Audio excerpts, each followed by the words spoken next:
Bonjour à tous. Aujourd'hui, nous allons mettre en service notre variateur de vitesse G120 de Siemens.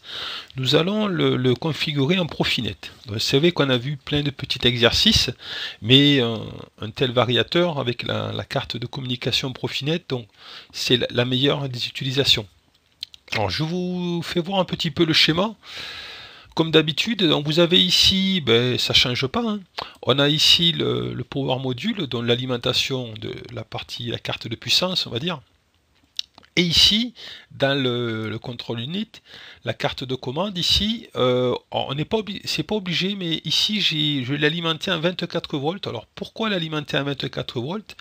Si j'aurais pas mis ce 24 volts ici, si je coupe l'énergie ici, le Profinet pourra pas fonctionner, quoi. Voilà. Donc, ça veut dire que si je mets du 24 volts ici, si je coupe l'alimentation, la partie Profinet, cette carte ici, fonctionnera quand même, quoi, vous voyez.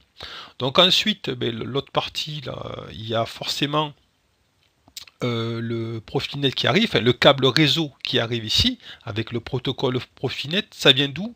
Ça vient d'un switch, ici, hein. Le switch est alimenté en 24 volts.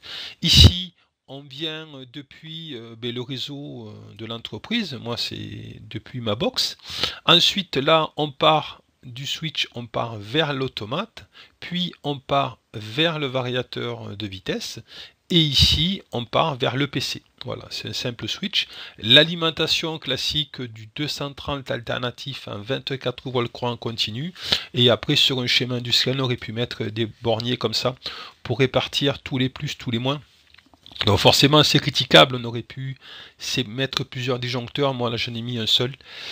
Et donc là, on a l'automate avec l'alimentation, enfin, l'arrivée en Profinet ici, 24 volts, l'alimentation.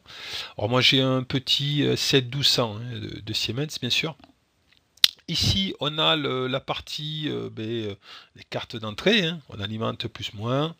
Ici, on a toujours la continuité des entrées. Nous, pour le moment, on va rien raccorder ici. Là, on a les sorties, on alimente les sorties. Et voilà. Voilà. Et là, ici, moi, sur mon automate, j'ai un petit bloc de sortie analogique, c'est-à-dire un module qu'on met ici, quoi. Voilà. On le configurera pas là pour le moment, mais voilà un petit peu le schéma. Donc le but c'est, on va aller sur TIA Portal, et le but c'est se connecter pour la première fois à notre variateur de vitesse. Alors, notre variateur de vitesse, on va aller, alors je ne crée pas de projet pour le moment, hein, j'ai simplement ouvert TIA Portal, j'ai la version V15.1, donc je vais aller ici dans Accès en ligne. Alors moi à l'heure actuelle j'ai le PC, j'ai sous le switch pardon, j'ai le PC, j'ai l'API et mon G120 qui est raccordé dessus, mon variateur de vitesse. Ces variateurs de vitesse, volontairement, j'ai fait un reset d'usine. Voyez, vous l'arrivez, il est tout neuf, vous arrivez au point où on va être. Donc ici, c'est ma carte réseau, hein. Je mets ici, je vais chercher mettre à jour les abonnés accessibles. Voilà, donc on va trouver tous mes abonnés. J'ai mon automate PLC1 qui est déjà configuré, hein, 192.168.0.101. Et l'autre, vous voyez, il y a un petit symbole de moteur, là, ici, on aperçoit.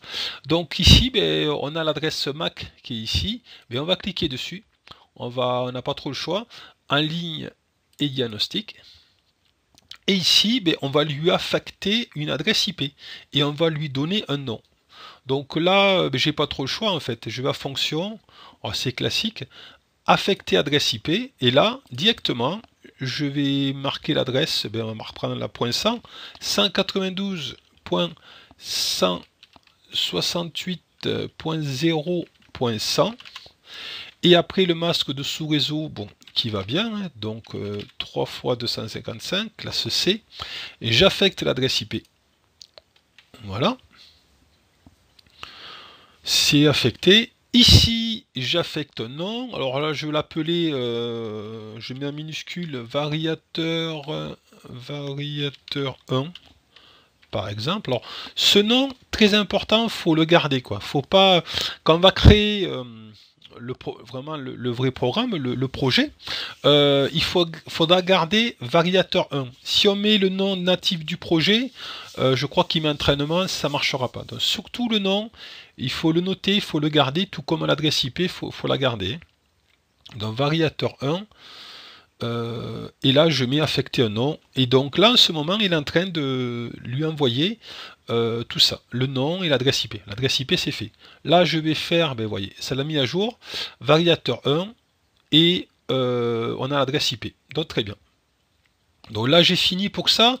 Aussi quand même chose importante, on peut pas, faut voir la version de firmware. Alors là il me la met pas, on va vérifier ça, on va voir. Il me met pas la version du firmware, c'est surprenant. D'habitude, ici, voilà, il me la met. Ici, très important, la version de firmware. Il ne faut pas se planter là-dessus.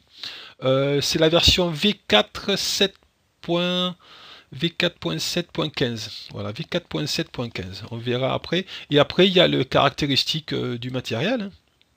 Ici, la référence, c'est bon, on n'a pas beaucoup de choses, mais des fois il y en a plus. Donc voilà. Surtout faire attention à la référence du firmware, enfin la version du firmware, pardon. Donc on a fini pour ça. Là, on va créer un projet. Maintenant, tout simplement, on a créé un projet, on a configuré notre variateur, notre automate, c'est ce qu'on veut. Hein. On va créer un projet, on va faire un fichier nouveau. On va l'appeler projet tuto Yannick. Voilà. Ici.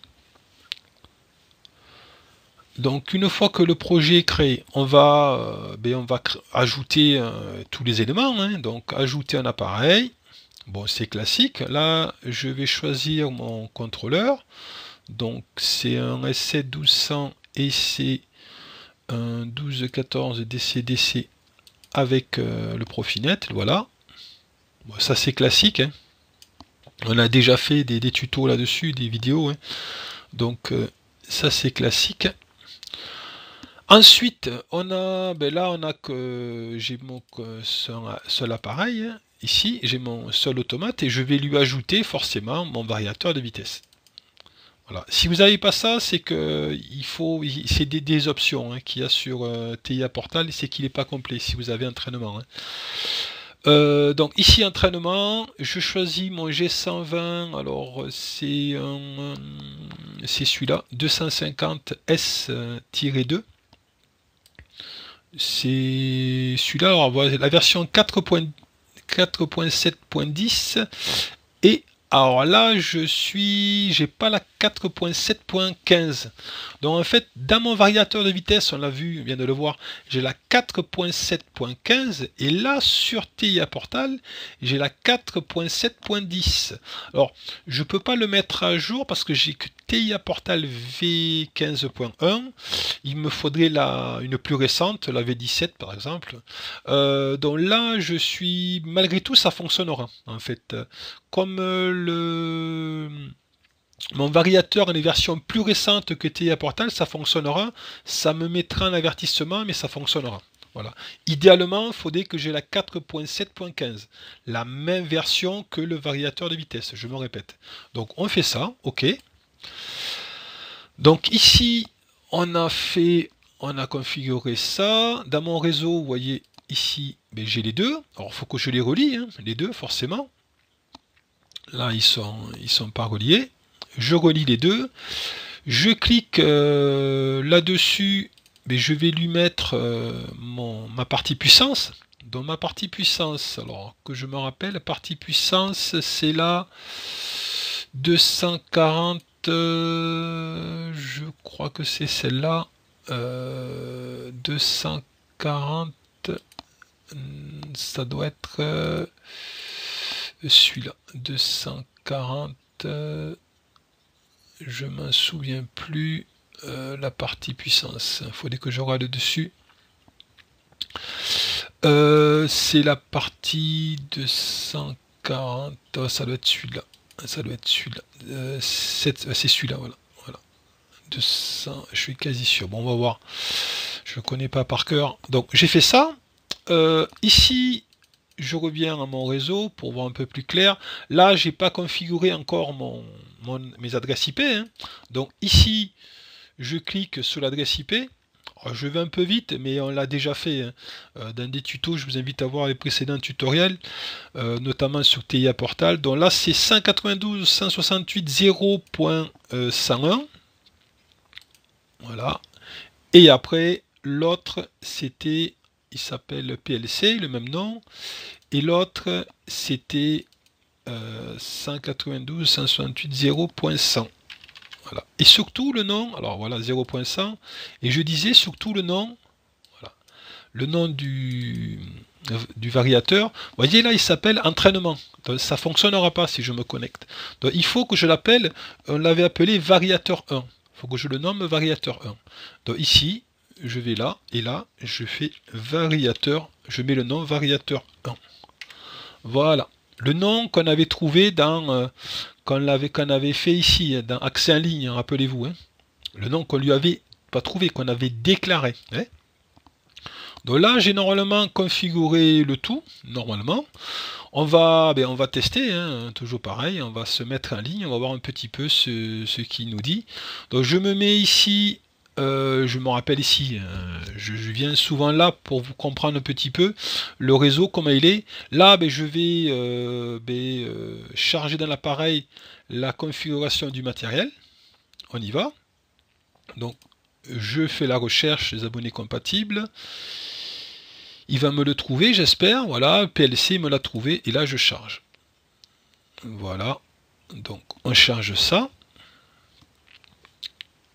Ok. On charge. On va voir s'il se met au vert. Terminé.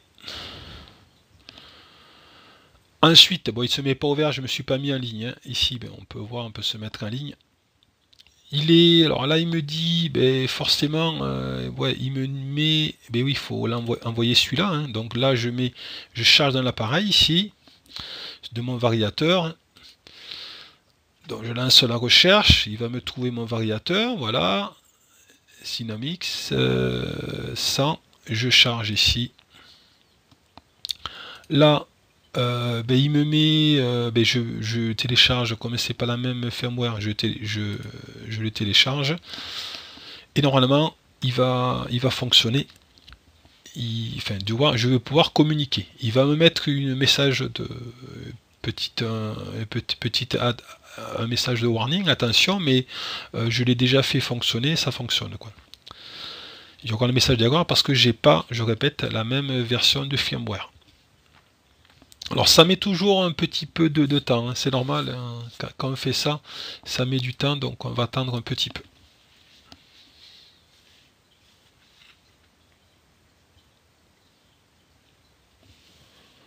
Donc voilà, ça l'a copié, donc là on va se mettre en ligne. Donc ça, je m'en moque. Ici, je me mets en ligne. Et voilà, donc c'est bon. Donc là, il nous met un message comme quoi maintenant c'est nécessaire, mais c'est que j'ai pas la même version de firmware. Lui, qu'est-ce qu'il me met comme message? C'est que les programmes sont différents, donc on y va. C'était des tests que j'avais fait avant, donc on transfère, qui soit ouvert. Voilà. Et là, on arrête tout, on charge, que tout soit ouvert, hein. Et on aura fini pour cette vidéo. Voilà, terminé. Ok, tout est ouvert. Lui, il faut qu'on lui renvoie. Non, c'est bon. On va le. Il faut le renvoyer. Donc on va. Voilà pour cette vidéo. Alors, on peut le renvoyer, hein. On va. Tant pis, on le renvoie. On va attendre. Voilà pour cette vidéo. Donc après, déjà là on est à 15 minutes. On va mettre en service notre variateur de vitesse. On attend que tout soit ouvert et on va mettre en service notre variateur de vitesse. Alors ça va toujours prendre toujours du temps, hein. Alors on le laisse finir.